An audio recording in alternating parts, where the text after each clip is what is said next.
Okay, so we have first question in front of us. Okay, so we have first question in front of us. ये question है आपका economics से.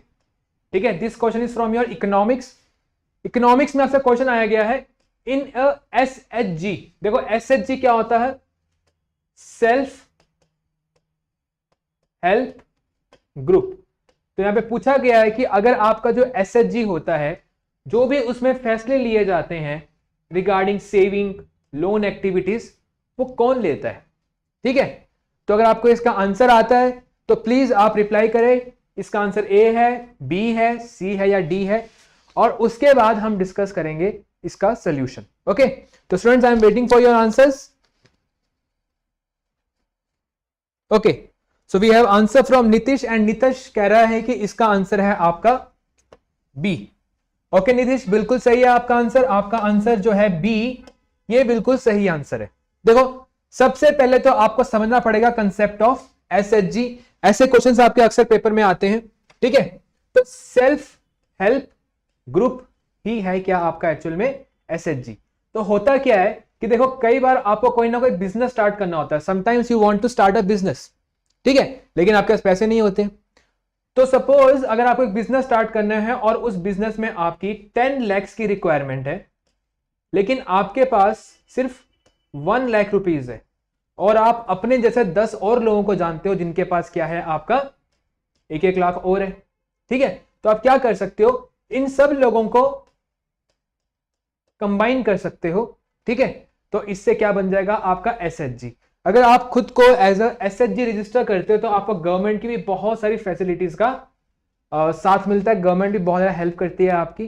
तो जब भी आपका एक SHG यानी कि आपका सेल्फ हेल्प ग्रुप बनता है, आप सब मिलके एक दूसरे को सपोर्ट करते हो, आप खुद की एक दूसरे की हेल्प करते हो.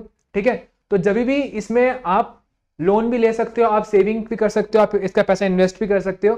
तो जब भी कोई फैसला लेना होता है आपका सेविंग और लोन के रिगार्डिंग, तो वो फैसला कौन लेता है? आपके उसके मेंबर्स. ठीक है, याद रखना SHG एक तरह का बैंक ही है.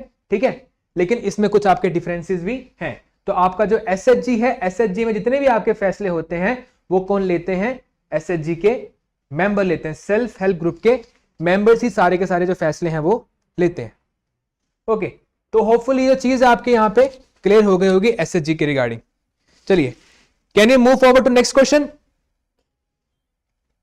ओके ओके, ये है आपका क्वेश्चन नंबर 2. तो आपका जो क्वेश्चन नंबर 2 है, इसमें बात की गई है आपके फॉर्मल सोर्सेज ऑफ क्रेडिट की. Formal source of credit. देखो, सबसे पहले तो समझो इस वर्ड को, क्रेडिट को. इसका मतलब होता है लोन, और फॉर्मल क्या होता है? एक ऑर्गेनाइज्ड वे. क्या होता है आपका? ऑर्गेनाइज्ड वे. ठीक है, तो इसका मतलब यह है कि आपको अगर लोन लेना है तो उसका ऑर्गेनाइज्ड सोर्स कौन सा है?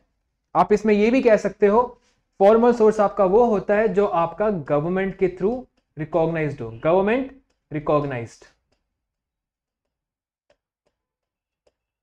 ठीक है, तो इनमें से कौन सा ऑप्शन आपका आंसर हो सकता है? ठीक है, देखो थोड़ी सी आपको और बातें बताता हूं फॉर्मल सोर्सेज के बारे में. देखो, जब आप फॉर्मल सोर्स की बात करते हो ना, तो उसमें क्या होनी चाहिए आपकी? Terms of credit. ठीक है, टर्म्स ऑफ क्रेडिट मतलब कि लोन ऐसे नहीं दिया जा रहा है, लोन की कोई ना कोई टर्म है. ठीक है, टर्म में सबसे पहले क्या होता है? आपका एक प्रिंसिपल अमाउंट होता है. उसके बाद आपका एक इंटरेस्ट रेट फिक्स होता है. फिर आपका एक कोलेट्रल. कोलेट्रल क्या होता है? कोई चीज गिरवी रखना. देखो, अगर आप किसी को लोन दे रहे हो, आपको लोन वापिस ही ना आए, तो क्या फायदा उस लोन का? तो हम क्या करते हैं, वो लोन आपका वापिस आ जाए, अगर वापिस नहीं भी आया तो आपको घाटा ना हो, तो आप कोई ना कोई चीज गिरवी रखवाते हो. तो प्रिंसिपल अमाउंट होता है, इंटरेस्ट रेट होता है, कोलेट्रल होता है, और साथ में एक और चीज होती है आपका mode of repayment. Mode of repayment यानी कि पैसा आप किस मोड में पे करोगे वापिस? कैश में करोगे, अकाउंट में ट्रांसफर करोगे, ठीक है, पेटीएम करोगे, गूगल पे, जो भी आपका हो सकता है. तो ये सब खास बातें किसकी होती हैं? ये सब खास बातें होती हैं आपकी फॉर्मल सोर्स की. ठीक है, तो जब भी आप बैंक से लोन लोगे तो आपको ये चारों की चारों चीजें बैंक घोषित करके देगा कि हाँ ये चार चीजें आपके क्रेडिट में होनी चाहिए। अगर आप लोन लोगे किसी कोऑपरेटिव सोसाइटी से तब भी आपके साथ ये होगा, लेकिन अगर आप अपने बॉस से या आप अपने एम्प्लॉयर से अगर पैसा मांगोगे तो उस समय आपको ये चीजें या ये टर्म्स आपकी नहीं होंगी। तो आपका जो बॉस वाला जो आपका लोन ले रहे हो, आप इनफॉर्मली लोन ले रहे हो, ठीक है, उसमें कोई टर्म्स ऑफ क्रेडिट नहीं है, तो जो आपका जो ओनर आपको जो लोन दे रहा है it will be counted as a informal source of credit. तो बाकी जो है आपके बैंक और cooperative, these are formal sources, ठीक है, while your employer is informal source. Okay, तो आई होप ये चीज आपको समझ आ गई है यहां पे। ओके, लेट्स सी किसने आंसर दिया इस चीज का। ओके, तो नीतीश ने यहां पे आंसर दिया। Okay, now moving forward to your next question, ठीक है। तो आपका नेक्स्ट क्वेश्चन जो है आपका इसमें है कि प्रोडक्शन ऑफ अ कमोडिटी, यानी कि किसी चीज का आपने उत्पादन किया है, लेकिन कैसे किया है, नेचुरल प्रोसेस से किया है। तो ये जो आपकी एक्टिविटी है कौन से सेक्टर में काउंट होगी। देखो, आपके देश में अगर कोई भी एक्टिविटी होती है उसको आप तीन हेडिंग के अंदर लिखते हो, या तो वो एक्टिविटी आपकी प्राइमरी होगी, या तो वो एक्टिविटी आपकी सेकेंडरी होगी, या वो एक्टिविटी आपकी टर्शरी होगी। देखो, इसके अलावा आपके एडवांस सोसाइटी में एडवांस सेक्शंस भी होते हैं, बट मोस्टली आपके तीन ही सेक्शन होते हैं एक इकोनॉमी के, ठीक है। इनको हम इकोनॉमिक सेक्टर्स भी कहते हैं। इकोनॉमिक सेक्टर किस बेसिस के ऊपर, टाइप ऑफ एक्टिविटी के बेसिस के ऊपर। अगर आपका क्वेश्चन आता है कि टाइप ऑफ एक्टिविटी के बेसिस के ऊपर आपके इकोनॉमिक्स इकोनॉमी में कितने सेक्टर होते हैं, तो आप बोलोगे आपके तीन सेक्टर होते हैं। कौन से, प्राइमरी, सेकेंडरी और टर्शरी।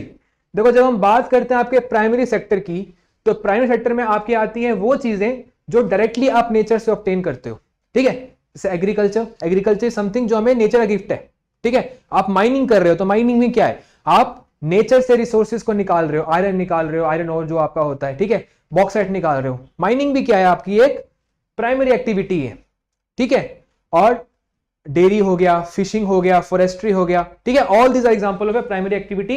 प्राइमरी एक्टिविटी वो है जिसमें आप नेचुरल प्रोसेस से, नेचर से कोई ना कोई चीज निकाल रहे हो, तो इसका आंसर क्या है आपका प्राइमरी एक्टिविटी। लेकिन वी विल ऑल्सो अंडरस्टैंड कि आपके सेकेंडरी एक्टिविटी क्या होती है। जब आप नेचर से निकली हुई चीजों में कुछ ना कुछ वैल्यू एडिशन करते हो, उनमें आप कुछ ना कुछ एक्स्ट्रा ऐड करते हो, ठीक है, तो उस समय क्या होता है, वो चीज आपकी और वैल्यूएबल बन जाती है, जिसको हम मैन्युफैक्चरिंग भी कहते हैं। तो आपकी जो भी मैन्युफैक्चरिंग एक्टिविटीज होती हैं वो किस में होती हैं, आपकी सेकेंडरी एक्टिविटीज में काउंट होती हैं आपकी, ठीक है। प्राइमरी और सेकेंडरी एक्टिविटीज ही आपकी मेन एक्टिविटी होती हैं, और इसका काम हमें विजिबल भी होता है कि हाँ कोई ना कोई चीज आपकी प्रोड्यूस हो रही है। लेकिन आपका एक तीसरा सेक्टर भी है जिसको हम टर्शरी सेक्टर या जिसको हम सर्विस सेक्टर भी कहते हैं। आपका जो सर्विस सेक्टर है इसमें वो एक्टिविटी आती है जो प्राइमरी और सेकेंडरी दोनों को ही हेल्प करती है, जैसे आपकी बैंकिंग, जैसे आपका ट्रांसपोर्ट, जैसे आपका कम्युनिकेशन। ये कुछ ऐसी फैसिलिटी हैं जो सबको ही यहां पे हेल्प करती हैं। तो ये एक्टिविटीज की हमने यहां पे बात करी है, ठीक है। प्राइमरी, सेकेंडरी और टर्शरी। टर्शरी में आती हैं आपकी सर्विसेज, यानी कि उन चीजों की प्रोडक्शन जो बेसिकली हमें यहाँ पे विजिबल नहीं होती है। तो होपफुली आपको ये जो कंसेप्ट है आपको यहाँ पे क्लियर है। The answer of this question is A. Okay, चलिए now attempt your question number 4। Question number 4 attempt करो, बताओ क्या आंसर होगा इसका।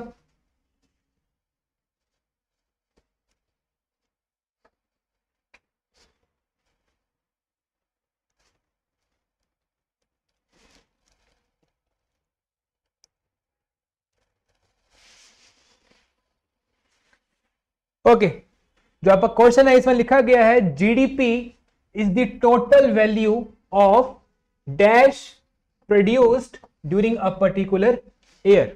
देखो, पहले तो हम जीडीपी वर्ड का मतलब समझते हैं, ठीक है। मतलब से मेरा मतलब है कि इसका फुल फॉर्म देखते हैं। इसका फुल फॉर्म होता है आपका ग्रॉस डोमेस्टिक प्रोडक्ट, ठीक है। देखो, सबसे पहली बात तो ये ग्रॉस, ग्रॉस का मतलब होता है टोटल। दूसरा वर्ड है आपका डोमेस्टिक, डोमेस्टिक होता है घरेलू, तो इसमें आपका किस सेंस में इस्तेमाल होगा, with in country, with in country. और प्रोडक्ट मतलब प्रोडक्शन, प्रोडक्शन मतलब उत्पादन। लेकिन किस चीज का उत्पादन? याद रखना हमेशा, फाइनल गुड्स का उत्पादन। देखो इसका एग्जांपल दूंगा आप लोग को मैं, ठीक है। लेकिन जो आपको मैंने यहां पे इंफॉर्मेशन प्रोवाइड करी जीडीपी की, इसमें आप बताओ इसका मतलब क्या होगा जीडीपी का? टोटल प्रोडक्शन, यानी कि देश में टोटल उत्पादन, यानी कि देश के अंदर विद इन कंट्री आपकी टोटल प्रोडक्शन कितनी थी एक साल में, उसको हम कहते हैं उस देश का जीडीपी। तो सपोज अगर आपके देश में 10,000 करोड़ का सामान बनता है एक साल में, तो आपके देश का जीडीपी कितना हो गया? 10,000 करोड़ हो गया आपके देश का GDP, total production with in country, ठीक है। और जब हम बात करते हैं प्रोडक्शन में, तो प्रोडक्शन में आपकी गुड्स भी होती हैं प्रोड्यूस और आपकी सर्विसेज भी होती हैं प्रोड्यूस, ठीक है। देखो आपको मैंने बताया ना कि आपकी गुड्स कैसे बनती है। गुड्स बनाता है आपका प्राइमरी और सेकेंडरी सेक्टर, और सर्विसेज कौन बनाता है? आपका टर्शरी सेक्टर। तो आपके देश में गुड्स भी बनती हैं, आपके देश में सर्विसेज भी बनती हैं, ठीक है। सर्विसेज में क्या आता है आपका? जैसे मैं आपको पढ़ा रहा हूं, मैं यहाँ पे टीच कर रहा हूं, तो I am providing a service, ठीक है। तो ये सर्विस में आता है आपका जो आपका हेल्थ केयर है, जो आपके डॉक्टर्स है, ठीक है, वो थोड़ी कुछ बनाते हैं, वो तो अपनी स्किल का इस्तेमाल करते हैं, ठीक है।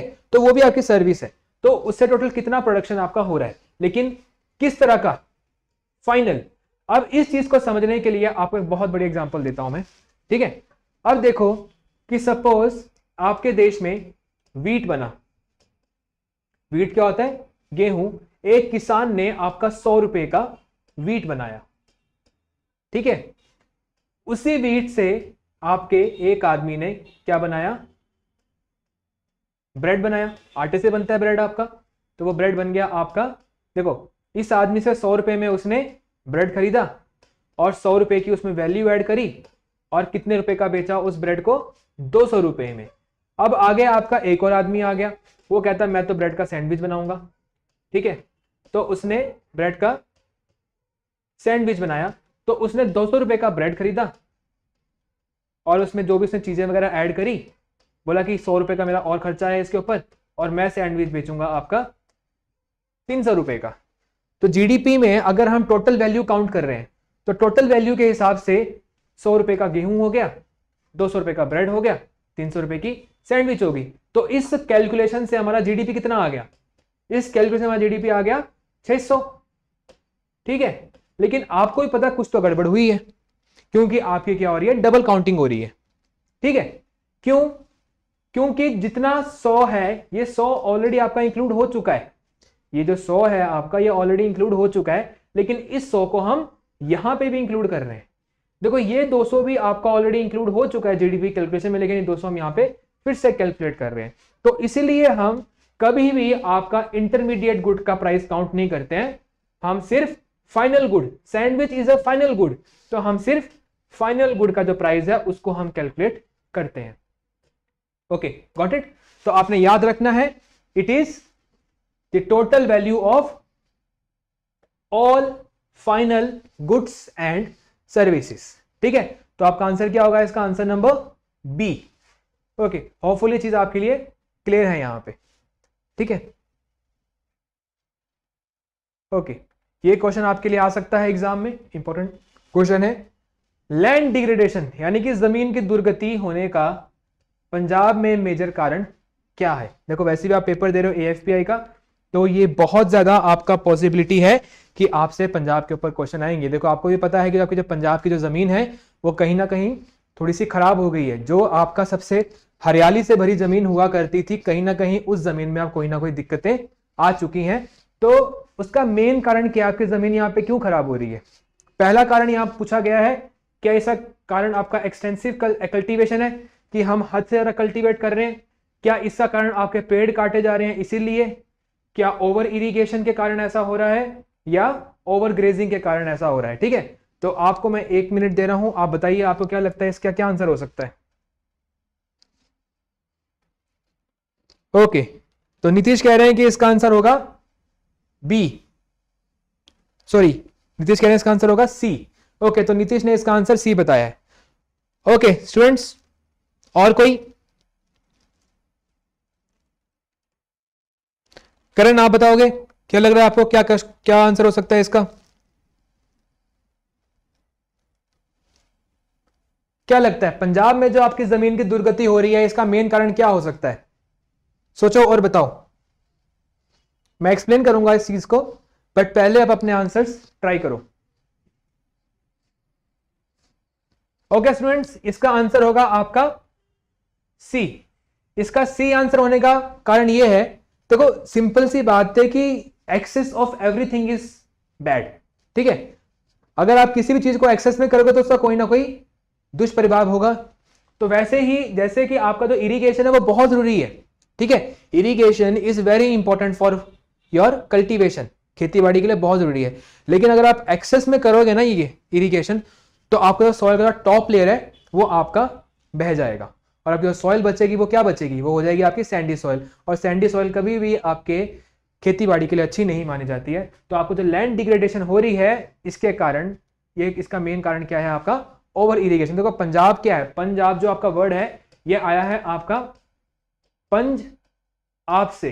आप मतलब वाटर, पंज मतलब 5। आपकी 5 नदियां हैं पंजाब में, जिसको हम बोलते हैं झेलम, चेनाब, रावी, ब्यास, सतलुज। ये 5 नदियां आपकी पंजाब से जाती हैं।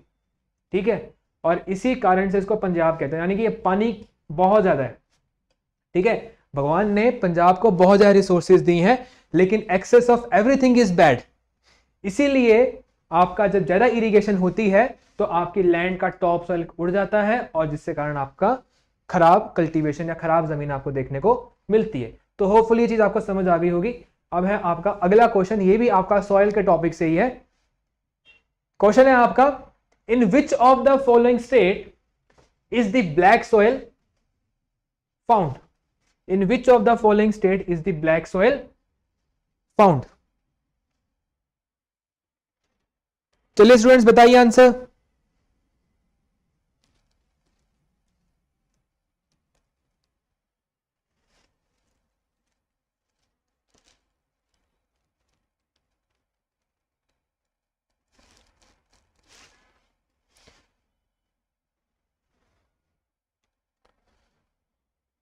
ओके स्टूडेंट्स, जो आपकी ब्लैक सॉइल है इसके रिगार्डिंग क्वेश्चन है आपका। ठीक है, पहले तो मैं आपको बता दूं ब्लैक सॉइल के बारे में कुछ बातें। आपकी जो ब्लैक सॉइल है इसको हम एक और नाम से जानते हैं, जिसको हम कहते हैं आपका रेगूर सॉइल। ठीक है, black soil is also known by the name regur soil. और आपकी जो ये ब्लैक सॉइल है, it is perfect for the cultivation of cotton. तो ब्लैक सॉइल में आपका कॉटन का कल्टीवेशन बहुत अच्छा होता है। तो कह रहे हैं कि इनमें से कौन सी स्टेट जो है जिसमें आपकी ब्लैक सॉइल जो है वो पाई जाती है? देखो ब्लैक सॉइल का जो मेन एरिया है ना, वो है आपका डेक्कन प्लेटू। वो है आपका डेक्कन प्लेटू। अगर हम बात करें इंडिया की, तो इंडिया में जो आपका जो साउथ का जो एरिया, देखो थोड़ा सा लग रहा है आपको इंडिया का मैप जैसा, तो आपका जो ये वाला एरिया है ना इंडिया का, ये आपका टेबुलर लैंड है। This is the tabular land of India, और इस एरिया को हम कहते हैं आपका डेक्कन प्लेटू। और डेक्कन प्लेटू में कौन सी सॉइल मिलती है आपको? डेक्कन पठार में कौन सी सॉइल मिलती है आपको? Black soil. अब देखो कि इनमें से कौन सी सॉइल हो सकती है आपकी कौन सी स्टेट हो सकती है आपके डेक्कन प्लेटू में? आपको वहीं पे इसका आंसर मिल जाएगा। Very good. तो देखिए ये है आपकी गुजरात स्टेट। ठीक है, और गुजरात ही है आपका इसका आंसर। तो होपफुली ये चीज भी आपको यहां पे समझ आ गई होगी कि ब्लैक सॉइल जो है, जिसको हम रेगुर सॉइल भी कहते हैं, जो कॉटन कल्टीवेशन के लिए बहुत अच्छी होती है, वो कहां पाई जाती है? आपके डेक्कन प्लेटू में। इनमें से सिर्फ एक स्टेट आ रही है आपके डेक्कन प्लेटू में, जो है कि आपकी गुजरात। तो Gujarat is the answer. Okay, तो स्टूडेंट्स नेक्स्ट क्वेश्चन जो आपका है बड़ा सिंपल है। सरदार सरोवर डैम कौन सी नदी के ऊपर है? सरदार सरोवर डैम कौन सी नदी के ऊपर है? यह है आपका अगला question. I am waiting for your answers.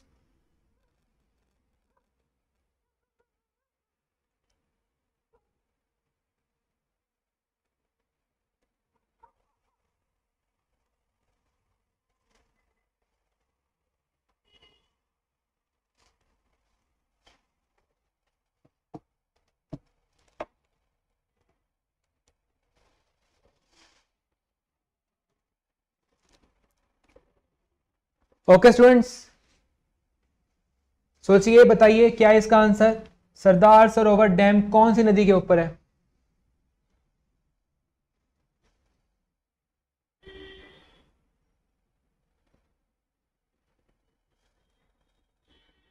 Okay, तो we have answer from Nitish, the answer is D. तो बिल्कुल सही बोला आपने नीतीश, इसका आंसर है आपका नर्मदा।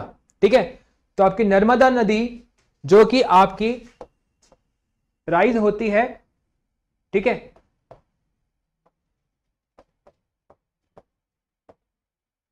अमरकंटक प्लेटू से। ठीक है, कहां से कहां पे आपका ये है आपका मध्य प्रदेश में।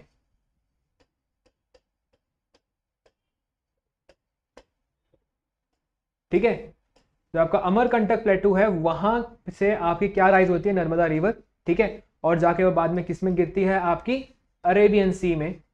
ठीक है, बाद में गिरती है आपकी ये अरेबियन सी में। तो ये जो नदी है आपकी, इसके ऊपर बनाया गया आपका सरदार सरोवर डैम। ठीक है, और इसकी बहुत ज़्यादा हेल्प मिली है महाराष्ट्र स्टेट को। ठीक है, देखो डैम के बहुत सारे फायदे होते हैं, और इसको हम आपका हाइडल पावर प्रोजेक्ट भी कहते हैं, जिससे आपकी क्या इलेक्ट्रिसिटी जनरेट होती है। ठीक है, इससे आपके कैनाल सिस्टम भी बिल्ड होता है, तो आपका बहुत ज़्यादा बेनिफिट हुआ है इसका लोगों को। ओके, तो होपफुली चीज़ आपको समझ आ गई होगी। अब हम बढ़ेंगे आपके नेक्स्ट क्वेश्चन की तरफ, जिसमें हम यहाँ पर डिस्कस कर रहे हैं आपका इनमें से कौन सा एग्रीकल्चर टाइप है जिसमें आपकी एक सिंगल क्रॉप को उगाया जाता है।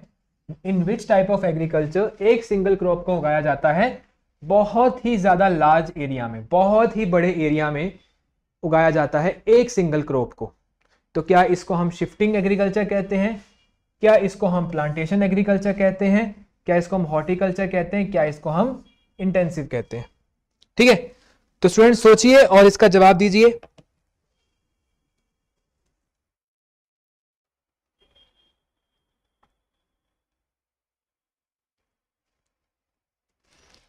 बताइए स्टूडेंट्स, क्वेश्चन नंबर 8 का आंसर क्या है आपके अकॉर्डिंगली? जब आप एक क्रॉप को बहुत लार्ज एरिया में ग्रो करते हो तो क्या कहते हैं इसको हम?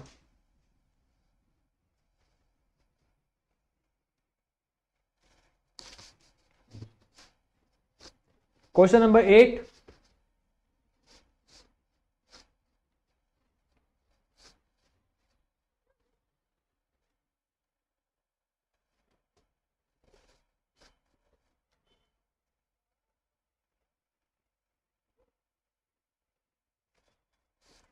ओके स्टूडेंट्स, तो आपको मैं बारी बारी इन सारे सारे सिस्टम के बारे में बताता हूं। आप एक बहुत मेजर टॉपिक कवर हो जाएगा जिसको हम कहते हैं आपका टाइप्स ऑफ एग्रीकल्चर। ठीक है, देखो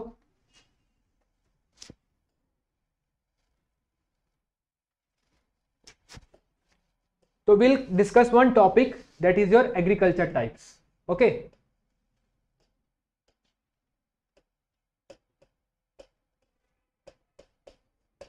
when we discuss about agriculture types, सबसे जो मेजर कैटेगरी आपकी होती हैं, इसमें एक आता है आपका सबसिस्टेंस एग्रीकल्चर, एक आता है आपका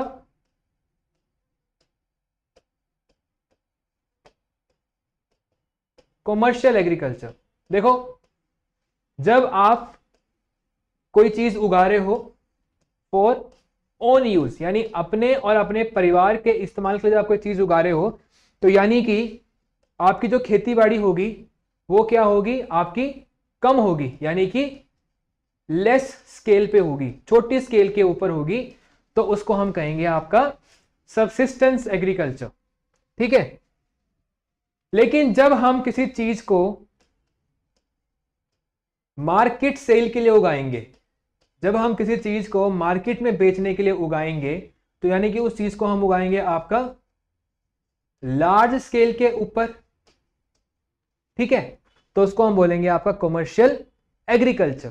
ठीक है, देखो जो आपका सबसिस्टेंस एग्रीकल्चर है, इसको हम आपका, ठीक है, ये आपका और टाइप का भी हो सकता है। देखो, अगर आप बहुत ज्यादा इंटेंसिटी से, बहुत ज्यादा फोर्सफुल तरीके से आप इसको कर रहे हो, जिसमें आप बहुत ज़्यादा आउटपुट निकाल रहे हो, जैसे आपका गंगा का जो जमीन है आपकी वो बहुत फर्टाइल होती है, तो कभी कभी आपका सबसिस्टेंस एग्रीकल्चर आपका इंटेंसिव एग्रीकल्चर भी बन जाता है। जब आप छोटी सी जमीन के ऊपर बहुत ज्यादा आउटपुट निकाल लेते हो तो उसको हम कहते हैं आपका इंटेंसिव एग्रीकल्चर।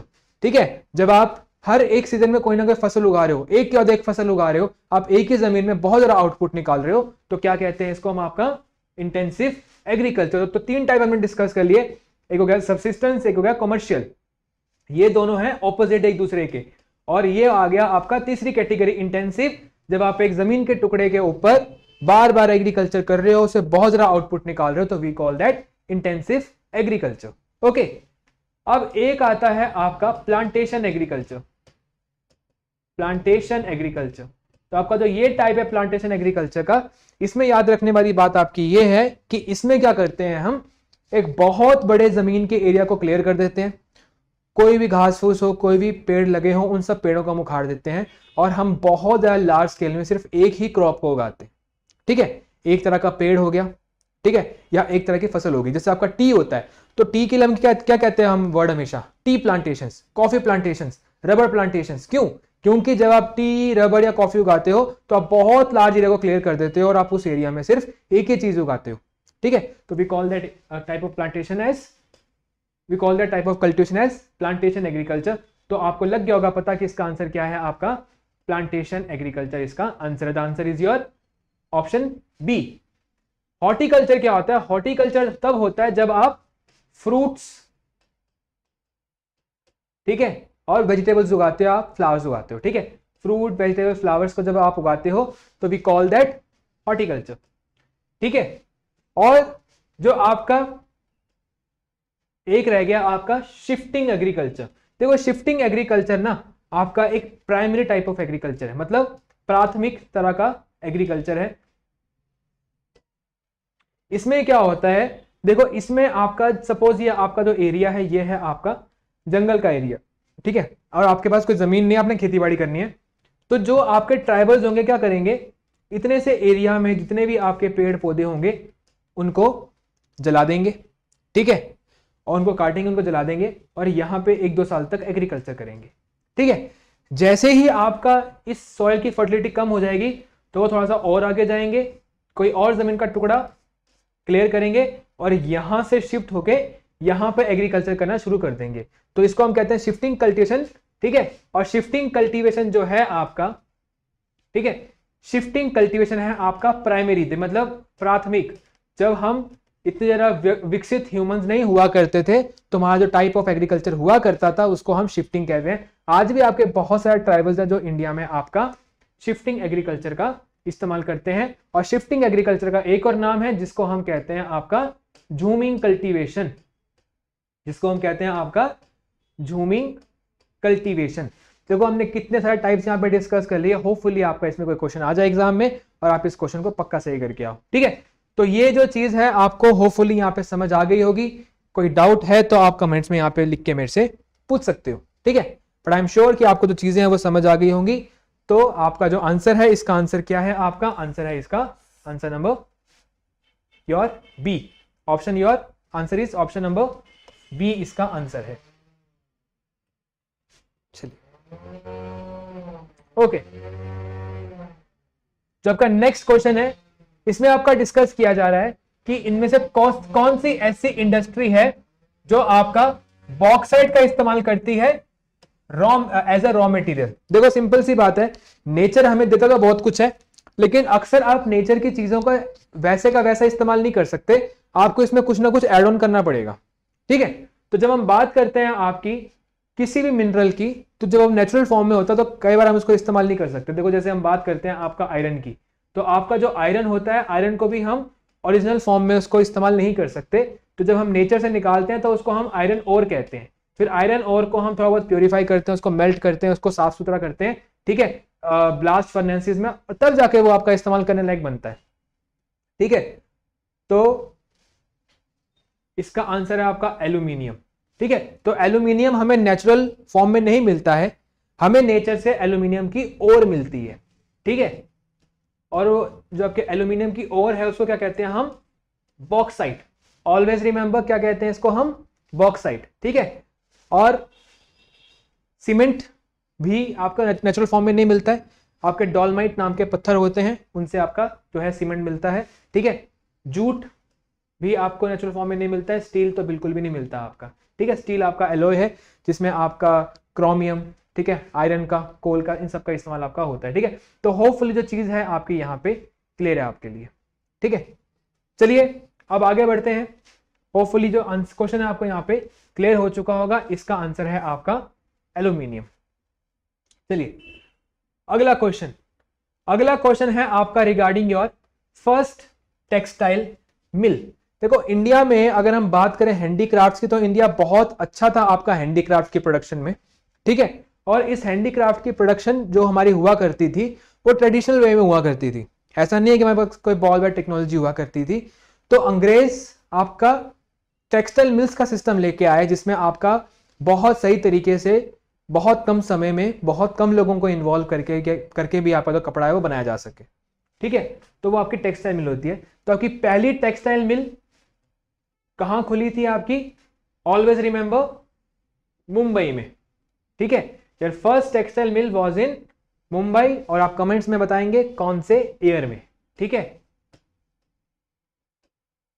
Very simple. देखो एक चीज आप अभी भी यहां पे ऑब्जर्व कर रहे होंगे कि आपका ये जो सिस्टम है ना, जो भी क्वेश्चन का सिस्टम है आपका यहाँ पे, इसमें कॉमन चीज क्या है, ये वही चीजें जो आपने 8वीं 9वीं और 10वीं में पढ़ी हैं, ठीक है। जो आपसे एएफपी के एग्जाम है वो आपसे और कुछ बहुत ज्यादा एक्सपेक्ट नहीं करता है, वो आपसे सिंपल इतनी सी चीज एक्सपेक्ट करता है कि जो आपने पिछले 2.5-3 सालों में पढ़ा है ना, आपको वो अच्छे से आता हो, ठीक है। अगर आप 10वीं क्लास में बहुत अच्छे से सिलेबस को कंप्लीट कर रहे हो, ठीक है, 9वीं क्लास में आपके अच्छे स्कोर आए थे, तो आपको सिर्फ उन कंसेप्ट को अप्लाई करना आना चाहिए, नथिंग एल्स। अगर आप उन चीजों को अप्लाई कर पा रहे हो तो डेफिनेटली आप इस बार अपना एएफपी का एग्जाम क्लियर करोगे, ठीक है। आपको बताइए कट ऑफ कोई बहुत हाई नहीं जाती, आपको सारे क्वेश्चन सही नहीं करने, there is always a margin of error, ठीक है। आप गलती कर सकते हो, तो आपको बेसिक चीजों के ऊपर ध्यान देना है, बहुत ज्यादा एडवांस नहीं जाना है। तो बेसिक क्या है आपके लिए, 8वीं 9वीं और 10वीं का सिलेबस। देखो जो आपके सीबीएसई बोर्ड से उनको तो पता ही हमने क्या क्या पढ़ा हुआ है, उनको सब कुछ पता है, ऐसा कोई चीज है ही नहीं इस पेपर में जो उनको ना पता हो, बस उनको याद नहीं है।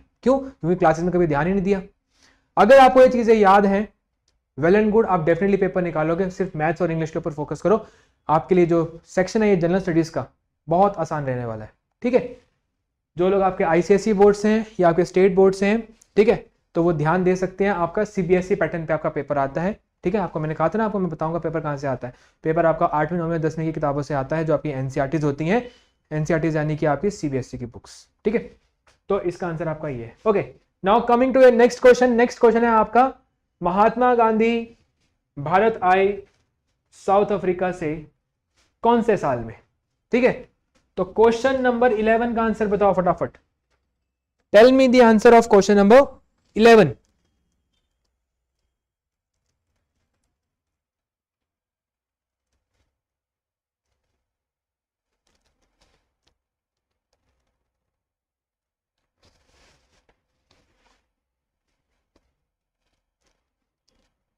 ओके स्टूडेंट्स, जो आपका आंसर है वो है आपका ऑप्शन नंबर सी, ठीक है।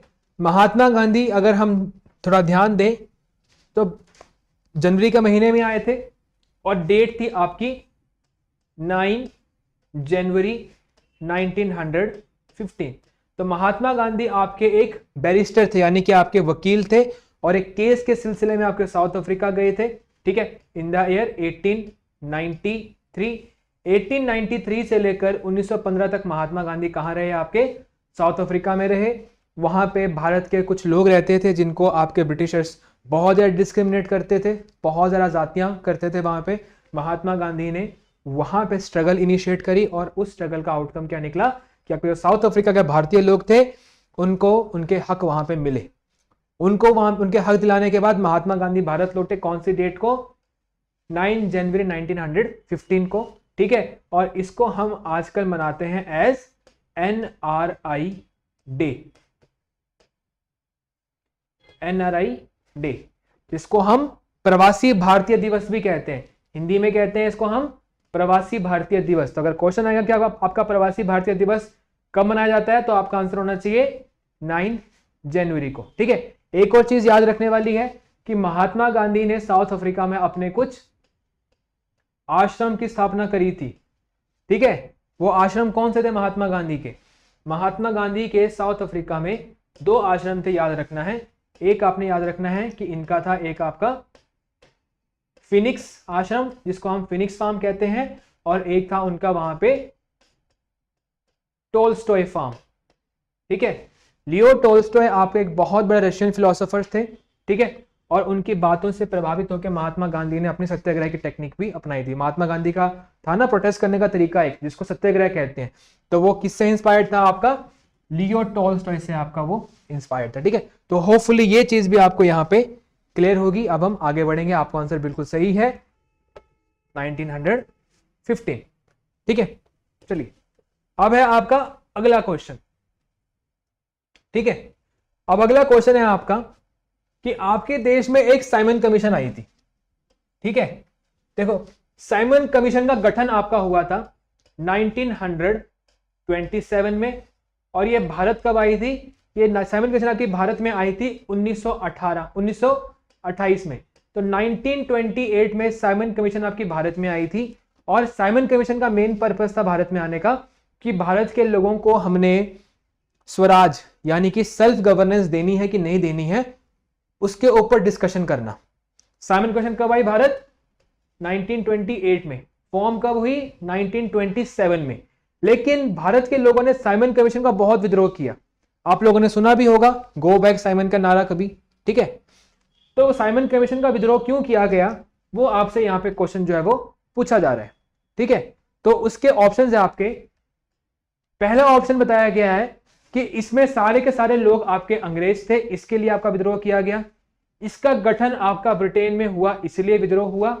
ठीक है, या फिर ये जो है आपका नेशनलिस्ट मूवमेंट के खिलाफ आपकी स्थापित की गई थी। देखो भारत में क्या थी, आपकी राष्ट्रवाद का एक मूवमेंट चल रहा था कि इंडिया को हमने इंडिपेंडेंट करना है, और उस मूवमेंट के अगेंस्ट आपकी कमीशन बनाई गई थी, इसलिए इसका विद्रोह हो रहा था। या चारों के चारों ऑप्शंस?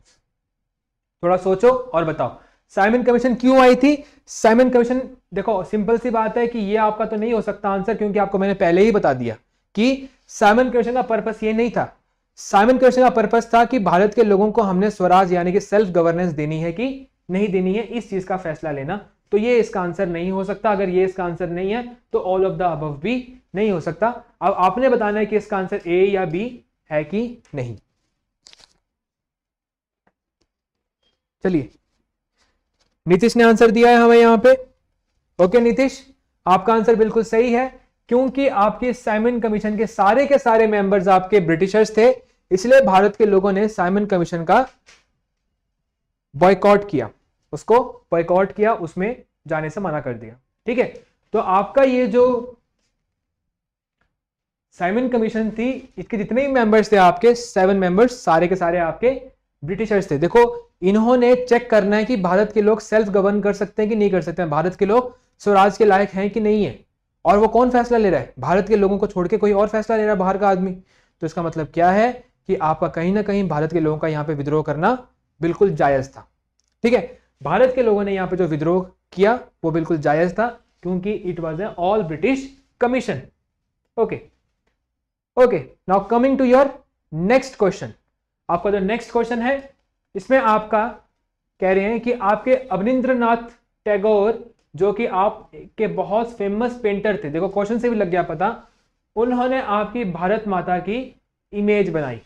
ठीक है, अब देखो भारत माता जो है एक हमारा कंसेप्ट है, हम अपने जो भारत देश है इसको हमने पर्सोनिफाई कर रखा है, उसको हमने एक पर्सन के फॉर्म में हम इसको वर्शिप करते हैं और भारत माता कहते हैं। जिस फोर्सेस में आप जाना चाहते हो, ठीक है, वो भी भारत माता की रक्षा करते हैं, यानी कि देश की रक्षा, भारत माता की रक्षा।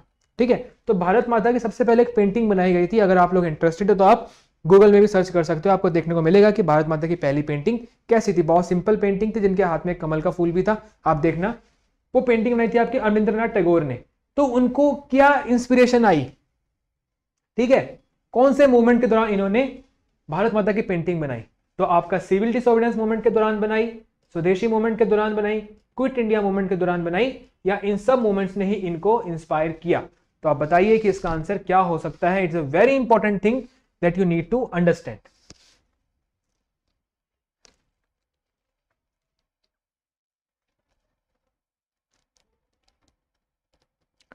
ओके, नीतीश कह रहे हैं आंसर बी है, रिहान कह रहे हैं आंसर सी है। Ahir fitness hello.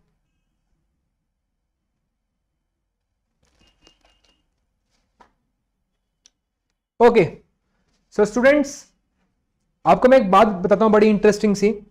देखो, अगर आपको किसी आदमी के खिलाफ प्रोटेस्ट करना है ना, किसी चीज के खिलाफ प्रोटेस्ट करना है, तो आपको उससे कोई भी अटैचमेंट नहीं रखनी है। बहुत सिंपल सी बात है। अगर आप अंग्रेजों के खिलाफ प्रोटेस्ट कर रहे हो तो ऐसा नहीं हो सकता कि आप अंग्रेजों के बनाए हुए कपड़े पहन के आप अंग्रेजों के खिलाफ प्रोटेस्ट करोगे। ठीक है, अगर आपको प्रोटेस्ट करना है तो आपको कंप्लीट प्रोटेस्ट करना है। देखो, अंग्रेज जो थे ना, वो हमारे कल्चर में, उन्होंने हमारा कल्चर पूरा पूरा खराब कर दिया था। हमें अंग्रेजी सिखा दी, हमें इंडियन कल्चर सिखा दिया।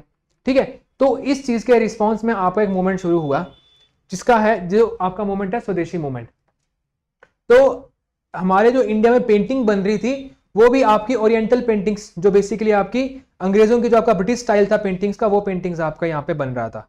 तो उसके रिस्पॉन्स में उन्होंने बोला कि पेंटिंग्स भी आपके इंडियन होनी चाहिए, यानी कि पेंटिंग्स भी आपकी स्वदेशी होनी चाहिए, जिसमें आपका स्वदेश का कल्चर हो। तो आपकी जो राजपूत पेंटिंग्स हैं, जो आपकी बाकी मिनिएचर पेंटिंग्स हैं, उन पेंटिंग्स से इंस्पायर होके आपके रविंद्रनाथ टैगोर ने एक स्वदेशी पेंटिंग बनाई। उस स्वदेशी पेंटिंग में किसकी तस्वीर थी? आपकी भारत माता की। देखो, आपकी जो 3 मूवमेंट है ना, तीनों मूवमेंट बहुत खास है। सिविल डिसऑर्डरेंस मूवमेंट शुरू होता है आपका 1929 में। स्वदेशी मूवमेंट आपका शुरू होता है 1905 में। क्विट इंडिया मूवमेंट शुरू होता है आपका 1942 में। ये तीनों बड़े खास मूवमेंट है। लेकिन किस मूवमेंट ने इंस्पायर किया आपका रविंद्रनाथ टैगोर को भारत माता की पेंटिंग बनाने के लिए? स्वदेशी मूवमेंट। क्वेश्चन है कि आपका स्वदेशी मूवमेंट क्यों शुरू हुआ? देखो, आपका लॉर्ड कर्जन, जो उस समय आपके भारत का वाइसरॉय था, लॉर्ड कर्जन ने बोला कि हम बंगाल को कर देंगे पार्टीशन। क्या बोला? कि हम बंगाल के कर देंगे 2 हिस्से। बंगाल के 2 हिस्से क्यों? क्योंकि बंगाल में हिंदू और मुस्लिम में बहुत ज्यादा एकता थी, और अंग्रेजों का क्या मकसद था? एकता को तोड़ो और राज करो। तो उस एकता को तोड़ने के लिए आपके बंगाल का पार्टीशन करना चाहा किसने? लॉर्ड कर्जन ने। और 1905 में पार्टीशन कर भी दिया। तो उसके खिलाफ आपका प्रोटेस्ट हुआ बहुत तगड़ा। ठीक है, तो उस प्रोटेस्ट में इंडियंस ने सोचा कि अगर हम अंग्रेजों के खिलाफ प्रोटेस्ट कर रहे हैं और अंग्रेजों के तरीकों से कर रहे हैं, यानी कि अंग्रेजों की जीत हो रही है, तो हमने अंग्रेजों के तरीकों से जीत नहीं हासिल करनी है। हम क्या करेंगे? अंग्रेजों को पेन देंगे, दर्द देंगे। कैसा दर्द? कि वो यहाँ पे ट्रेड करने के लिए आ रखे हैं, तो हम उनका ट्रेड खत्म कर देंगे। कैसे? कि हम उनकी बनाई हुई चीजें खरीदेंगे ही नहीं। जब उनकी बनाई हुई चीजें यहाँ पे कोई खरीदेगा ही नहीं, उनको लग जाएगा पता कि भारत के लोग हमसे नाराज हैं। तो उस समय आपका जो बंगाल का पार्टीशन था, उसके खिलाफ आपका कांग्रेस ने स्वदेशी मूवमेंट की शुरुआत करी, जिसमें आपके भारत के लोग सिर्फ स्वदेशी चीजों का इस्तेमाल करेंगे। और उन स्वदेशी चीजों में आपकी स्वदेशी पेंटिंग भी थी। तो उस स्वदेशी पेंटिंग या उस मेंटालिटी के साथ आपकी भारत माता की तस्वीर बनाई किसने? अवनींद्रनाथ टैगोर ने। ओके, तो होपफुली जो चीज है आपको यहां पे समझ आ गई होगी। कोई दिक्कत?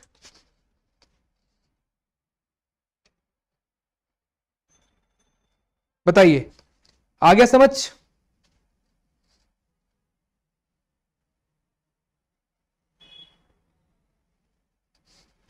चलिए स्टूडेंट्स, फिर बढ़ते हैं आगे।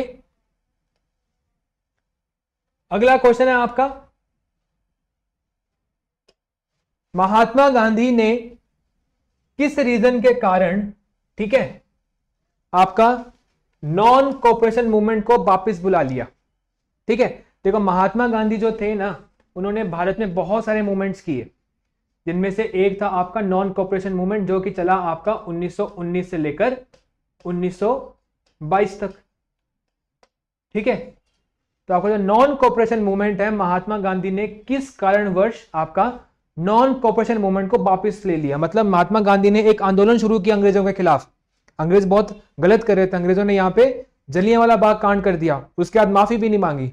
ठीक है, तो महात्मा गांधी और भारत के लोग बहुत ज्यादा नाराज थे जलियांवाला बाग के कांड के बाद। जलियांवाला बाग का कांड कब हुआ था आपका? 1919 में तो हुआ था। तो महात्मा गांधी ने उसके रिस्पॉन्स में नॉन कोऑपरेशन मूवमेंट शुरू किया, जिसको हम शॉर्ट में एनसीएम भी कह सकते हैं। तो उस एनसीएम का बड़ा अच्छा रिस्पॉन्स आ रहा था। भारत के लोग बिल्कुल भी कोऑपरेट नहीं कर रहे थे अंग्रेजों के साथ। ठीक है, वो स्वदेशी चीजों का इस्तेमाल कर रहे थे, बहुत तगड़े तरीके से अंग्रेजों का जवाब दे रहे थे, लेकिन महात्मा गांधी ने फिर भी उस मूवमेंट को वापस बुला लिया। इसका कारण क्या था? पहला कारण यहां पे दिया गया ऑप्शन में कि महात्मा गांधी गिरफ्तार हो गए थे, चौरी चौरा में कांड हो गया था। ठीक है, चौरी चौरा आपकी एक जगह है, कहां पे? गोरखपुर में। कोई है आपका गोरखपुर से? ठीक है, यूपी में। या अंग्रेजों ने प्रेशराइज किया, या आपकी राउंड टेबल कॉन्फ्रेंस आने वाली थी, इस कारण से महात्मा गांधी ने उस मूवमेंट को कॉल ऑफ कर दिया। तो बताइए क्वेश्चन नंबर 14 का आंसर क्या है आपके अकॉर्डिंगली?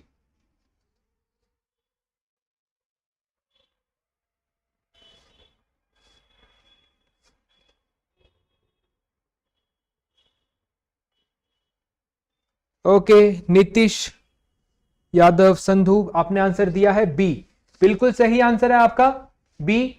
चौरी चौरा का जो आपका कांड है, ठीक है, इस कांड के बाद आपका जो महात्मा गांधी थे उन्होंने आपका नॉन कोऑपरेशन मूवमेंट को वापस ले लिया था। ठीक है, देखो महात्मा गांधी की ना जो टेक्निक था सत्याग्रह का, महात्मा गांधी का प्रोटेस्ट करने का तरीका क्या था? सत्याग्रह का तरीका था महात्मा गांधी का। और इस सत्याग्रह के तरीके में आपकी एक चीज जो थी, ये दो जो बड़े सिद्धांत थे आपके, एक था कि आपने हार नहीं माननी, यानी कि नॉन सबमिशन, यानी कि आपके साथ अगर गलत हो रहा है तो आपने उसको सहना नहीं है, आपने उसके सामने झुकना नहीं है, सबमिट नहीं करना है। और दूसरा नॉन वायलेंस, अगर आपके खिलाफ कोई वायलेंस भी कर रहा है तभी भी आपने वायलेंस को हथियार नहीं बनाना है। ठीक है, तो कभी भी कोई पूछे महात्मा गांधी के सत्याग्रह जो टेक्निक थी उसमें आपके दो अनमोल सिद्धांत कौन से थे, तो याद रखना है, एक है हार ना मानना, दूसरा हिंसा ना करना। ठीक है, तो चौरी चौरा एक हिंसक कांड था, यानी कि इसमें आपका वायलेंस हुआ था, और उसी वायलेंस के रिस्पॉन्स में महात्मा गांधी ने बोला कि अगर ये वायलेंस आपका आगे कंटिन्यू रहा तो मूवमेंट आपका वीक पड़ जाएगा।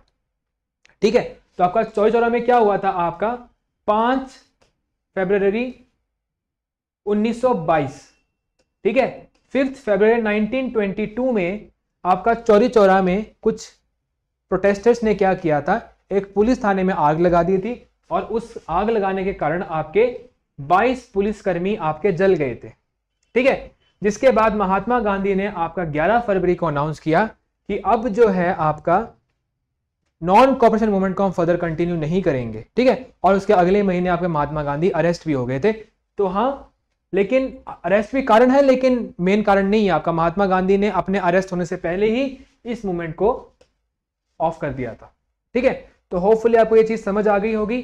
अगर कोई भी डाउट अगर आपको लग रहा है इन चीजों में तो आप बेझिझक मेरे से पूछ सकते हैं। हमारे पास टाइम की कोई कमी नहीं है, हम बिल्कुल इस क्लास को लंबा एक्सटेंड करके चीजों को डिस्कस कर सकते हैं।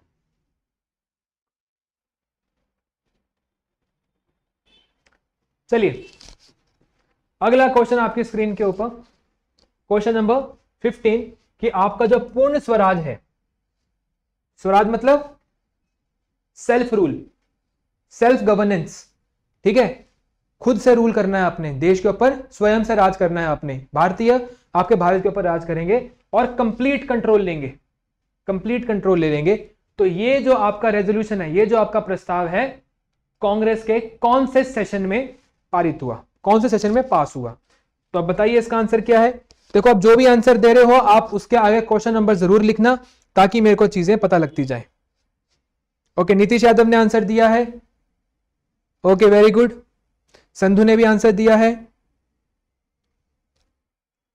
Varun Thakur also gave the answer, very good. Okay, so students you are totally right, your answer is Lahore Congress का सेशन। ठीक है, देखो लेकिन इस क्वेश्चन में और भी चीजें हैं सीखने के लिए। ठीक है, तो लाहौर कांग्रेस का जो आपका सेशन है जो कि आपका 1929 में हुआ था, उसमें आपका जो इंडियंस थे, आपके जो इंडियन नेशनल कांग्रेस के मेंबर्स थे, उन्होंने बोला कि हमें क्या प्रोवाइड करो, पूर्ण स्वराज, हमें क्या चाहिए, कंप्लीट इंडिपेंडेंस चाहिए। ठीक है, और इसके बाद आपका एक और इंपॉर्टेंट इवेंट हुआ था यहां पे जो आपके लिए बहुत इंपॉर्टेंट है, याद रखना। वो इवेंट क्या था आपका, first independence day, first independence day. आपका जो फर्स्ट इंडिपेंडेंस डे अक्सर हम क्या बोलते हैं 15 अगस्त 1947, लेकिन नहीं, आपका जो फर्स्ट इंडिपेंडेंस डे है वो आपका मनाया गया था 26 जनवरी 1930 में। देखो अब कांग्रेस ने बोला कि हमें अंग्रेजों से क्या चाहिए, पूर्ण स्वराज। इससे पहले अंग्रेज हमें पूर्ण स्वराज दें, हमें खुद अपने मन में यह बात बिठानी पड़ेगी कि हाँ हम इंडिपेंडेंट हैं। तो उस चीज का विश्वास दिलाने के लिए इन्होंने क्या किया, 26 जनवरी 1930 को अपना पहला इंडिपेंडेंस डे, जब आपका भारत आजाद भी नहीं हुआ था तब मनाया था। तो यह फर्स्ट इंडिपेंडेंस डे आपका लाहौर सेशन, जो कि आपका दिसंबर 1929 में हुआ था, उसके बाद आपका फर्स्ट इंडिपेंडेंस डे मनाया गया था। ठीक है, तो ये है आपकी डेट आपके फर्स्ट इंडिपेंडेंस डे की। इसके बाद आपके महात्मा गांधी ने आपका दांडी मार्च भी लॉन्च किया था। ठीक है, जब आपका लाहौर कांग्रेस में डिसाइड किया गया था कि आपका भारत में जो कांग्रेस है वो पूर्ण स्वराज की डिमांड रखेगी, उस पूर्ण स्वराज की डिमांड, देखो डिमांड रखने से क्या है, आपको उसके लड़ना भी तो पड़ेगा, डिमांड रखने थोड़ी सब कुछ हो जाएगा। तो उसको डिमांड को आगे रखने के लिए, ठीक है, उस चीज को पाने के लिए आपका एक मूवमेंट लीड किया गया। तो उस मूवमेंट को शुरू किसने किया, महात्मा गांधी ने शुरू किया। और महात्मा गांधी ने बोला कि हम क्या करेंगे, सिविल डिसओबीडियंस करेंगे। देखो सिविल डिसओबीडियंस में क्या होता है, आपके रूल्स को ब्रेक किया जाता है। तो सिविल ओबीडियंस में आपका कोई ना कोई रूल ब्रेक करना था, तो महात्मा गांधी ने बोला कि मैं कौन सा रूल ब्रेक करूंगा, सॉल्ट लॉ। तो महात्मा गांधी ने आपका सिविल डिसओबीडियंस के अंडर, सिविल डिसओबीडियंस मूवमेंट के अंदर आपका सॉल्ट लॉ को ब्रेक किया था, जिसके लिए वो डांडी के तट पे गए थे, अपने साबरमती आश्रम से लेकर डांडी तक गए थे चल के। 12 मार्च को शुरू हुआ था ये मार्च, और 6 अप्रैल को उन्होंने डांडी के तट पे आपका नमक उठाया और सॉल्ट लॉ को ब्रेक किया। सॉल्ट लॉ क्या था कि इंडियंस सॉल्ट भी खुद नहीं बना सकते थे।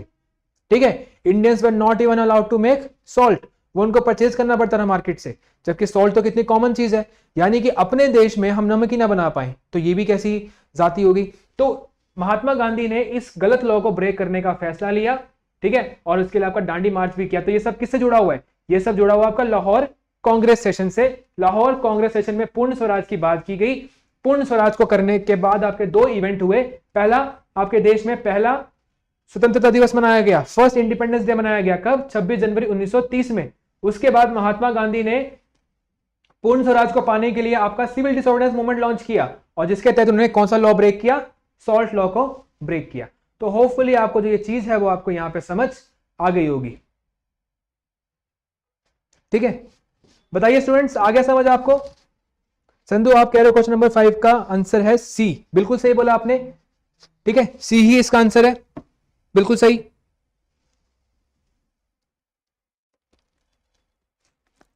बताइए स्टूडेंट्स।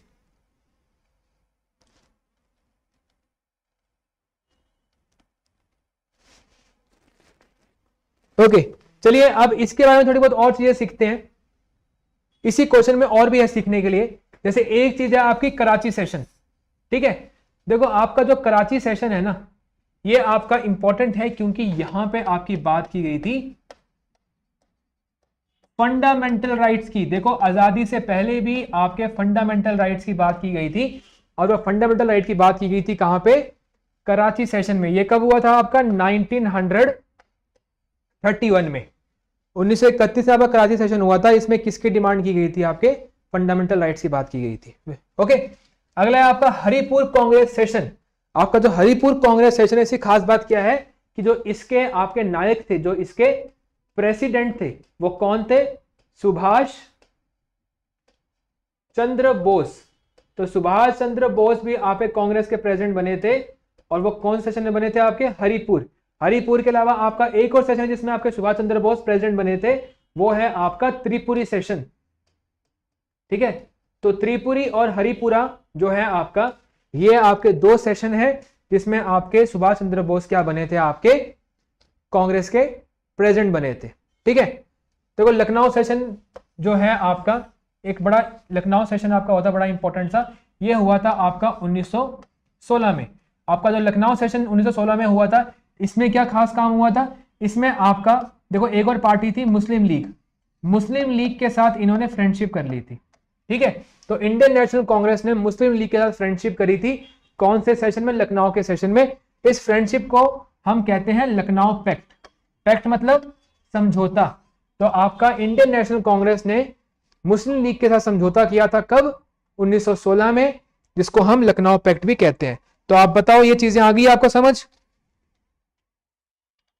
आप रिप्लाई करो, उसके बाद ही फिर मैं आगे स्टार्ट करूंगा।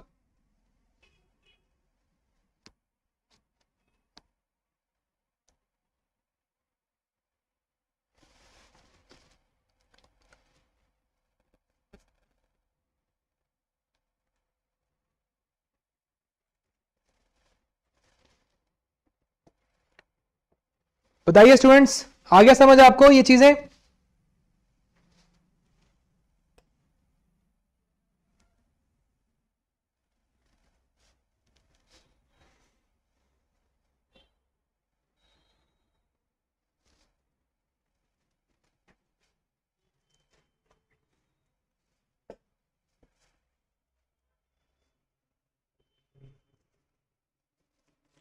Okay students, here I present next question in front of you कि आपका स्पिनिंग जेनी नाम का एक डिवाइस, ठीक है।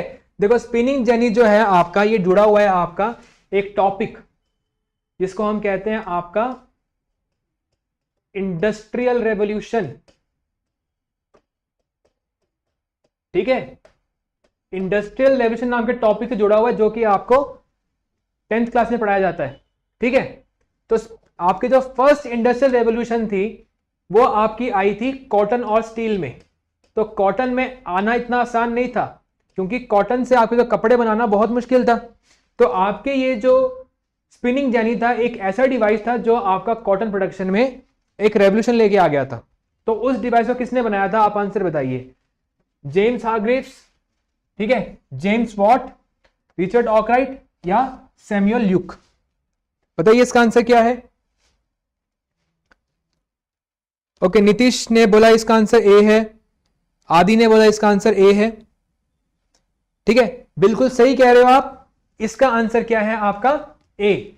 जेम्स हार्ग्रीव्स जो थे, इन्होंने आपका स्पिनिंग जेनी नाम का एक डिवाइस लेके आया था, जिसके बाद आपकी कॉटन की प्रोडक्शन में बहुत ही ज्यादा वृद्धि आई थी, बहुत ज्यादा एक राइज आपको देखने को मिला था, ठीक है।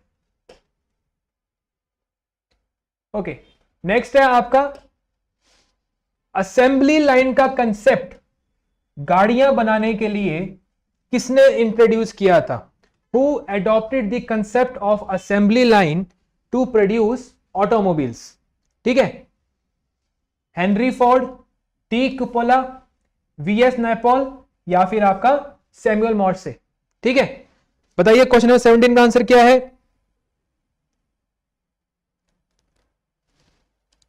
बिल्कुल सही बोला आपने संधू, 1764 में आपकी स्पिनिंग जेनी बनाई गई थी।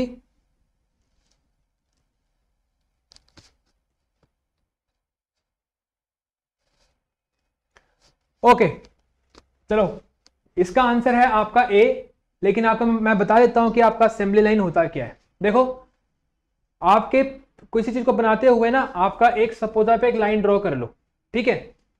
आपकी गाड़ी बनानी है, तो इस पॉइंट पे आपका क्या बनेगा? बेस बनेगा।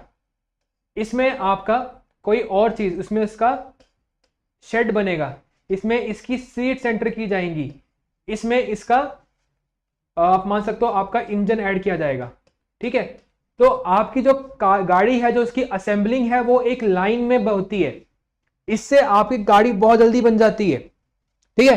एक ऑर्गेनाइज्ड वे में आप गाड़ी बना रहे हो, पहले उसका बेस बना रहे हो, फिर उसका शेड बना रहे हो, ठीक है, फिर उसमें सीट बना रहे हो, फिर उसमें आप इंजन बना रहे हो। तो एक असेंबलिंग हो रही है गाड़ी को, आप गाड़ी को जोड़ रहे हो, आप उसको इकट्ठा कर रहे हो, ठीक है, और आप इसको एक लाइन में बना रहे हो, ठीक है। चलिए, तो ये है आपका क्वेश्चन नंबर 17, जिसका आंसर है आपका हेनरी फोर्ड। आप एग्जाम में आने के बहुत चांसेस हैं, इन चीजों को आप याद रखिएगा। चलिए, अब बढ़ते हैं हम आगे आपके नेक्स्ट क्वेश्चन की तरफ। नेक्स्ट क्वेश्चन है आपका, किसने कहा था कि जब आपका फ्रांस छींकता है तो आपके पूरे के पूरे यूरोप को कोल्ड हो जाता है? ठीक है, who said when France sneezes the rest of the Europe catches cold? देखो, इसमें सिंपल सी बात यह है कि क्या बताना चाहते हैं कि फ्रांस आपकी यूरोप में एक बहुत इंपॉर्टेंट कंट्री है, तो अगर इसको कोई दिक्कत होगी तो वो दिक्कत पूरे के पूरे यूरोप में फैल जाएगी। ओके रिहान, आपने कहा है इसका आंसर है मैट्रिंच। बिल्कुल सही, इसका आंसर क्या है आपका? मैट्रिंच है इसका आंसर। ठीक है, बहुत सिंपल है, बस याद रखना है आपके ऐसे क्वेश्चंस की हैबिट है, ऐसे क्वेश्चंस आपसे एग्जाम में पूछे जाते हैं, इसलिए हम डिस्कस कर रहे हैं आपका ये क्वेश्चंस। तो बिल्कुल सही है इसका आंसर। आंसर है इसका C. Very good, the answer is C. अब अगला क्वेश्चन है आपका पॉलिटी से। ठीक है, I will wait for you all, let's see किसको इसका आंसर आता है। क्वेश्चन है कि आपकी जो फेडरल गवर्नमेंट होती है इसका सबसे ज्यादा अलग थलग फीचर क्या होता है। ठीक है, अगर हम बोलें कि आपके भारत की सरकार फेडरल है तो इनमें से कौन सी फीचर जो है वो उसको डिफाइन करेगा कि इसलिए आपकी गवर्नमेंट फेडरल है। क्वेश्चन नंबर 19 का answer does anyone no?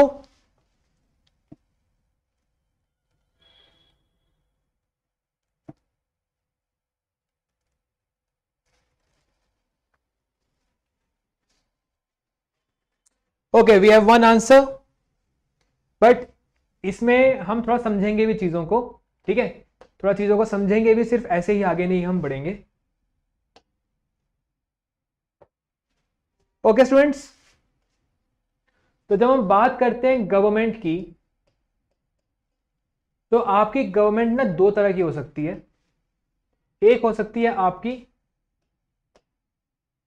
Centralised, दूसरी हो सकती है आपकी डिसेंट्रलाइज्ड। देखो, भारत एक बहुत बड़ा एरिया है और भारत की सारी दिक्कतों को समझने के लिए आपका एक आदमी नहीं हो सकता, यानी कि आपको अलग अलग लेवल के ऊपर अलग अलग लोगों को कुछ ना कुछ रिस्पॉन्सिबिलिटी देनी पड़ेगी। नरेंद्र मोदी जी हो सकता है कि दिल्ली की दिक्कतें समझे क्योंकि उनकी ऑफिस दिल्ली में है, लेकिन पूरे देश की दिक्कतें नरेंद्र मोदी जी के समझना थोड़ा मुश्किल है। हो सकता है वो 4-5 स्टेट की दिक्कत समझ ले, हर स्टेट की दिक्कत नहीं समझ पाएंगे। तो मान लिया अगर वो हर एक स्टेट की दिक्कत भी समझ जाए, लेकिन जो इसके अंदर आपकी लोकेलिटीज हैं उनकी दिक्कतों को वो एड्रेस नहीं कर पाएंगे। ठीक है, तो वहीं से आपका कंसेप्ट आया सेंट्रलाइजेशन और डिसेंट्रलाइजेशन का। तो आपकी जो सेंट्रलाइज गवर्नमेंट होती है ना, इसमें आपका सारे के सारे एरिया को एक ही जगह से कंट्रोल किया जाता है, एक ही बिंदु से आपके पूरे के पूरे देश को कंट्रोल किया जाता है। लेकिन आपकी जो डिसेंट्रलाइज गवर्नमेंट होती है उसमें आपकी मल्टीपल लेवल ऑफ गवर्नमेंट होती है। ठीक है, यानी कि आपकी एक होगी सेंट्रल गवर्नमेंट, उसके अंदर होगी आपकी स्टेट लेवल पे एक और गवर्नमेंट, और स्टेट के अंदर अलग अलग डिस्ट्रिक्ट के लिए, अलग अलग गांव कस्बों शहरों के लिए आपकी अलग गवर्नमेंट, जिसको हम कहते हैं आपका लोकल गवर्नमेंट, जिसको हम आपका पंचायत भी कहते हैं, जिसको हम आपका म्यूनिसिपैलिटी भी कहते हैं। ठीक है, तो जब आपकी पावर बट जाती है तो उसको हम कहते हैं डिसेंट्रलाइज गवर्नमेंट।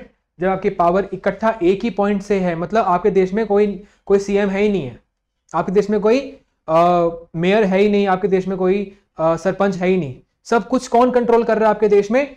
एक हेड आपका, जो कि है आपके पीएम। तो उसको हम बोलेंगे आपका सेंट्रलाइज गवर्नमेंट। क्योंकि सेंट्रलाइज गवर्नमेंट आपके एक पॉइंट से कंट्रोल करता है सब कुछ, तो सारी की सारी पावर आपकी होती है यूनियन गवर्नमेंट के पास, यानी कि आपकी सेंट्रल गवर्नमेंट के पास सारी की सारी पावर होती है। इसलिए आपके सेंट्रलाइज सिस्टम को हम यूनिटरी गवर्नमेंट भी कहते हैं। क्या कहते हैं हम? Unitary government. Okay okay students, ये क्लास हम आज 20 क्वेश्चन करेंगे, फिर आपकी क्लास जो है वो ओवर हो जाएगी। ठीक है, तो इसको हम सेंट्रलाइज गवर्नमेंट को हम यूनिटरी गवर्नमेंट भी कहते हैं, क्योंकि आपका सिंगल पॉइंट से, यानी कि आपका एक पॉइंट सब कुछ कंट्रोलर है। तो आपके डिसेंट्रलाइज गवर्नमेंट है, डिसेंट्रलाइज गवर्नमेंट में आपके जो है उसको हम फेडरल गवर्नमेंट कहते हैं। तो फेडरल गवर्नमेंट का सबसे इंपॉर्टेंट फीचर क्या है आपका? यानी कि पावर आपके डिफरेंट डिफरेंट पार्ट्स में डिवाइडेड है। लोकल गवर्नमेंट, पंचायत की अपनी रिस्पॉन्सिबिलिटी है, म्यूनिसिपैलिटी की अपनी रिस्पॉन्सिबिलिटी है, स्टेट के सीएम की अपनी रिस्पॉन्सिबिलिटी है, और देश के पीएम की अपनी रिस्पॉन्सिबिलिटी है। तो आपका जो फेडरल गवर्नमेंट है, इसका सबसे इंपॉर्टेंट फीचर क्या है आपका? Division of power.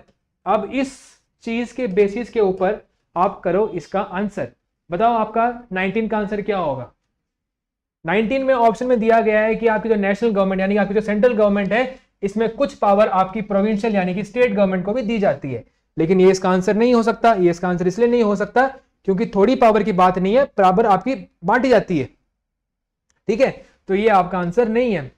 ठीक है, मतलब फेडरल गवर्नमेंट में आपकी पावर बराबर बांटी जाती है। दूसरा, आपकी जो पावर है वो डिस्ट्रीब्यूट होती है लेजिस्लेटिव, एग्जीक्यूटिव और जुडिशरी में। देखो, जब आपकी पावर डिस्ट्रीब्यूट होती है लेजिस्लेटिव, एग्जीक्यूटिव और जुडिशरी में, तो इसको हम पार्लियामेंट्री गवर्नमेंट कहते हैं। क्या कहते हैं इसको हम? पार्लियामेंट्री गवर्नमेंट, ना कि फेडरल गवर्नमेंट। याद रखना, ये अलग कंसेप्ट है। डिवीजन ऑफ पावर जो है आपका, जो आपका डिस्ट्रीब्यूशन ऑफ पावर है, ये अलग कंसेप्ट है। तो ये भी इसका आंसर नहीं हो सकता। जो आपके इलेक्टेड ऑफिशियल्स हैं उनके पास सुप्रीम पावर होती है गवर्नमेंट में। ठीक है, ये भी आपका नहीं हो सकता। ये देखिए कितना अच्छा आंसर है इसका। जब गवर्नमेंटल पावर है वो आपकी डिवाइड होती है डिफरेंट लेवल ऑफ गवर्नमेंट में, यानी कि सेंट्रल, यानी कि आपका यूनियन लेवल है उसमें आपकी पावर है, आपकी स्टेट लेवल पे पावर है, और आपकी लोकल लेवल के ऊपर भी पावर है। तो आपका करेक्ट आंसर क्या है? डी। जिन्होंने भी इसका आंसर डी दिया, बिल्कुल सही आंसर दिया। ओके, तो स्टूडेंट्स ये है आपका 19th question. We will discuss last question for today. ये है आपका, ठीक है। ओके, आपको लिस्ट 1 को मैच करना है लिस्ट 2 के साथ। ठीक है, अब ये क्वेश्चन का पूरा कवर नहीं हुआ है यहां पे, तो मैं आपका थोड़ा सा इसको यहां पे लिख देता हूं क्वेश्चन आपके लिए। ठीक है, या मैं ट्राई करता हूं इसको जूम आउट करने का। Just give me a second.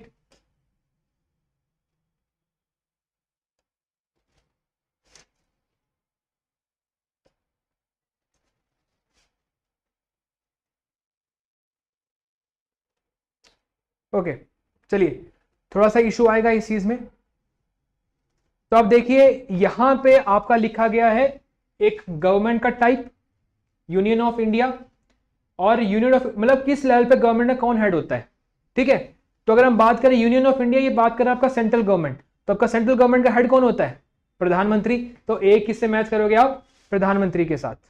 ठीक है, फिर आपका स्टेट लेवल पे कौन होता है? स्टेट लेवल के ऊपर होता है आपका गवर्नर, तो 2 को मैच करोगे आप सी के साथ। फिर है आपका म्यूनिसिपल, म्यूनिसिपैलिटी में कौन होता है? आपका मेयर होता है, तो 3 को मैच करोगे आप डी के साथ, और ग्राम पंचायत को आप मैच करोगे किसके साथ? सरपंच के साथ। ठीक है, तो किस लेवल ऑफ गवर्नमेंट के ऊपर कौन सा व्यक्ति होता है, वो आपका यहां पे क्वेश्चन था। याद रखना, आपका यूनियन लेवल पे कौन होता है? प्रधानमंत्री। ठीक है, स्टेट लेवल पे कौन होता है? आपका गवर्नर। म्यूनिसिपल लेवल पे होता है आपका मेयर, और आपका ग्राम पंचायत लेवल पे कौन होता है? आपका सरपंच। ठीक है, तो ये है क्वेश्चन। थोड़ा सा टाइपिंग में हल्की सी आपकी गलती थी यहाँ पे, इस कारण से हम समझ नहीं पाए इस चीज को। ठीक है, ओके, संधू ने आपका आंसर दिया है। संधू, आपका आंसर बिल्कुल सही है। ठीक है, तो होपफुली जो चीज है आपको ये समझ आ गई होगी यहाँ पे।